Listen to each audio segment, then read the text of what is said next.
আজ আমরা এমন এক যুদ্ধের গল্প শোনাব যেখানে কোনো তলোয়ার ছিল না, কোনো তীর ছিল না, কোনো দৃশ্যমান শত্রু ছিল না, কিন্তু সেই যুদ্ধে ইসলামের এমন সব বীর সেনানী শহীদ হয়েছেন যাদের এক একজন হাজারো সৈন্যের চেয়েও ভারী ছিলেন। সেই অদৃশ্য শত্রুর নাম ছিল প্লেগ বা মহামারী।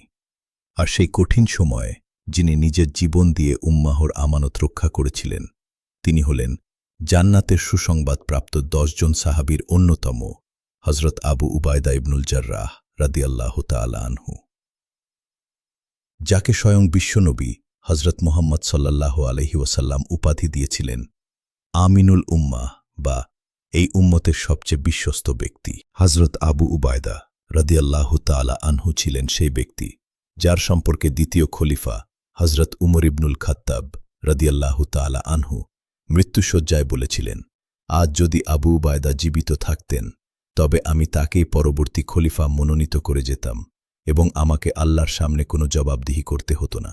কে ছিলেন এই মহান ব্যক্তি? কেন তাকে জাতির আমিন বলা হতো? আর 18 হিজরির সেই ভয়াবহ আমওয়াসের মহামারীতে তিনি কিভাবে নিজের জীবন উৎসর্গ করলেন? আজকের এই দীর্ঘ যাত্রায় আমরা সেই ইতিহাসের গভীরে প্রবেশ করব। হযরত আবু উবায়দা ইবনুল জাররাহ রাদিয়াল্লাহু তাআলা আনহু এর আসল নাম ছিল আমির ইবনে আবদুল্লাহ। তিনি ছিলেন অত্যন্ত লম্বা, ছিপছিপে গড়নের এবং তার সামনের দুটি দাঁত ভাঙা ছিল। কেন জানেন? উহুদের যুদ্ধে যখন রাসূলুল্লাহ সাল্লাল্লাহু আলাইহি ওয়াসাল্লামের গাল মোবারকে লোহার শিরস্ত্রাণের কড়া ঢুকে গিয়েছিল, তখন হযরত আবু উবায়দা রাদিয়াল্লাহু তাআলা আনহু নিজের দাঁত দিয়ে কামড় দিয়ে সেই লোহা বের করেছিলেন। নবীজিকে কষ্টমুক্ত করতে গিয়ে তিনি নিজের দুটি দাঁত হারিয়েছিলেন। সাহাবীরা বলতেন, দাঁত ভাঙা মানুষের মধ্যে আবু উবায়দার চেয়ে সুন্দর আর কাউকে আমরা দেখিনি। তার ঈমানি পরীক্ষার সবচেয়ে বড় উদাহরণ পাওয়া যায় বদর যুদ্ধে। বদরের ময়দানে তিনি দেখছেন তার নিজের পিতা, যিনি কাফেরদের পক্ষে যুদ্ধ করছেন, বারবার তাকে আক্রমণ করতে আসছেন। আবু উবায়দা রাদিয়াল্লাহু তাআলা আনহু বারবার বাবাকে এড়িয়ে যাচ্ছিলেন, কিন্তু পিতা যখন আল্লাহ ও তার রাসূল সাল্লাল্লাহু আলাইহি ওয়াসাল্লামের বিরুদ্ধে উন্মাদ হয়ে উঠলেন, তখন ঈমানের তরবারি সম্পর্কের বাঁধন কেটে ফেলল। তিনি পিতার মোকাবিলা করলেন। তিনি ছিলেন সেই ব্যক্তি যিনি দুনিয়ার মোহ ত্যাগ করেছিলেন। হযরত উমর রাদিয়াল্লাহু তাআলা আনহু যখন সিরিয়া সফরে গিয়ে তার ঘরে ঢুকলেন, দেখলেন ঘরে একটি তলোয়ার, একটি ঢাল আর ঘোড়ার পিঠে বসার গদি ছাড়া আর কিছুই নেই। উমর রাদিয়াল্লাহু তাআলা আনহু কেঁদে ফেলেছিলেন এবং বলেছিলেন, হে আবু উবায়দা, দুনিয়া সবাইকে পরিবর্তন করে দিয়েছে, কিন্তু তোমাকে একটুও বদলাতে পারেনি। রাসূলুল্লাহ সাল্লাল্লাহু আলাইহি ওয়াসাল্লামের ওফাতের পর খোলাফায়ে রাশেদিনের যুগেও তিনি ছিলেন এক উজ্জ্বল নক্ষত্র। তিনি ছিলেন সিরিয়া অভিযানের অন্যতম প্রধান সেনাপতি। ইয়ারমুক যুদ্ধের ঠিক মাঝখানে যখন যুদ্ধ তুমুল পর্যায়ে, তখন মদিনা থেকে সংবাদ এল নতুন খলিফা হয়েছেন হযরত উমর রাদিয়াল্লাহু তাআলা আনহু। নির্দেশ দিলেন খালিদ বিন ওয়ালিদ রাদিয়াল্লাহু তাআলা আনহুকে অব্যাহতি দিয়ে আবু উবায়দা রাদিয়াল্লাহু তাআলা আনহুকে প্রধান সেনাপতি করা হোক। হযরত আবু উবায়দা রাদিয়াল্লাহু তাআলা আনহু যুদ্ধের ময়দানে বিভ্রান্তি এড়াতে সেই চিঠি লুকিয়ে রাখলেন। যুদ্ধ শেষ হল, মুসলিমরা বিজয়ী হল। এরপর তিনি খালিদ বিন ওয়ালিদ রাদিয়াল্লাহু তাআলা আনহু এর কাছে গিয়ে চিঠিটি দেখালেন।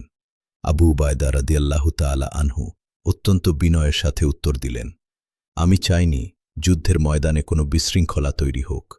আমরা তো দুনিয়ার পদের জন্য যুদ্ধ করি না, আমরা আল্লাহর সন্তুষ্টির জন্য যুদ্ধ করি। 18 হিজরি।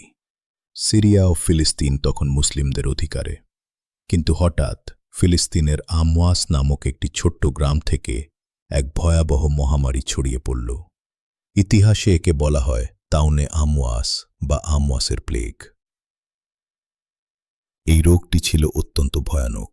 আক্রান্ত ব্যক্তির শরীরে প্রথমে ছোট একটি ফোসকা বা গুটি দেখা দিত। এরপর তীব্র জ্বর, অসহ্য ব্যথা এবং মাত্র কয়েক ঘন্টার মধ্যেই মৃত্যু। সকালে যে পরিবারের সবাই সুস্থ ছিল, বিকেলে তাদের দাফন করার জন্য কেউ বেঁচে থাকত না। মহামারীর খবর মদিনায় পৌঁছাল। খলিফা উমর রাদিয়াল্লাহু তাআলা আনহু অস্থির হয়ে পড়লেন। তিনি সিরিয়ার সীমান্তে সারোগ নামক স্থানে পৌঁছালেন। এখানে এক ঐতিহাসিক বিতর্ক অনুষ্ঠিত হল। উমর রাদিয়াল্লাহু তাআলা আনহু সিদ্ধান্ত নিলেন তিনি মদিনায় ফিরে যাবেন। তখন হজরত আবু উবায়দা রাদিয়াল্লাহু তাআলা আনহু একটি বিখ্যাত প্রশ্ন করলেন, হে উমর, আপনি কি আল্লাহর তাকদীর থেকে পালিয়ে যাচ্ছেন? উমর উত্তর দিলেন, হ্যাঁ, আমরা আল্লাহর এক তাকদীর থেকে আল্লাহর আরেক তাকদীরের দিকে পালিয়ে যাচ্ছি। উমর রাদিয়াল্লাহু তাআলা আনহু আবু উবায়দা রাদিয়াল্লাহু তাআলা আনহুকে বাঁচানোর জন্য চিঠি লিখলেন, তোমার সাথে আমার একটি গুরুত্বপূর্ণ কাজ আছে। চিঠি পাওয়ার সাথে সাথে তুমি মদিনায় চলে এসো। আবু উবায়দা চিঠি পড়ে কাঁদলেন এবং উত্তর লিখলেন, আমি আমার সেনাবাহিনীর মাঝে আছি। তাদের ওপর যে বিপদ নেমে এসেছে আমিও তার অংশীদার। আমি আমার সাথীদের এই মৃত্যুপুরীতে একা ফেলে নিজের প্রাণ নিয়ে পালাতে পারব না। উমর রাদিয়াল্লাহু তাআলা আনহু মদিনায় অঝরে কাঁদতে লাগলেন। অবশেষে হজরত আবু উবায়দা রাদিয়াল্লাহু তাআলা আনহু এর হাতে একটি ছোট ফোসকা দেখা দিল। তিনি বললেন, এটি আল্লাহর রহমত এবং শাহাদাতের লক্ষণ। মৃত্যুর আগে তিনি উপদেশ দিলেন, তোমরা নামাজ কায়েম করো, জাকাত দাও, রমজানের রোজা রাখো। দুনিয়ার মোহ যেন তোমাদের ধ্বংস না করে। 18 হিজরিতে জর্ডান উপত্যকায় শুয়ে রইলেন এই উম্মার সবচেয়ে বিশ্বস্ত আমানতদার। হে আল্লাহ, আমাদের অন্তরে আবু উবায়দা রাদিয়াল্লাহু তাআলা আনহু এর মতো আমানতদারি দান করুন। আসসালামু আলাইকুম।